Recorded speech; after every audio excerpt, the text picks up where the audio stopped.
We gather here today to say goodbye to Nancy Davis Reagan, a beautiful, smart, and gracious woman, a woman who captured the heart of a man who loved his craft, his country, and his countrymen, and most especially loved this remarkable woman. A woman without whom Ronald Wilson Reagan would never have become the 40th President of the United States, or succeeded as well as he did.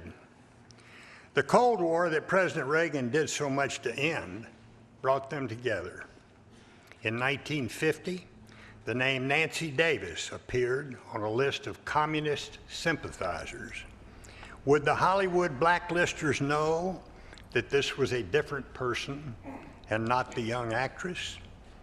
She took her problem to her union boss, the president of the Screen Actors Guild, Ronald Reagan. They met at a Hollywood restaurant.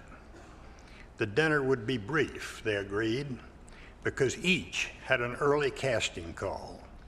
Hundreds of well-known guests who've been invited there, from politicians to Hollywood celebrities. In fact, let's go to Melissa Messiha in the 10 News Live Center, because you've been tracking look at all the famous faces in the crowd. Yeah, a lot of famous faces. We just saw Hillary Clinton right there, you know, all celebrating and honoring Nancy Reagan. She was married for more than 50 years to former President Ronald Reagan. She will now be buried next to her husband. I want to show you some video here of some of the guests. You can see there First Lady Michelle Obama next to our governor. There's the former President George Bush with his wife Laura, and Ronald Reagan's kids, Ron and Patty. They are sitting in the front row there.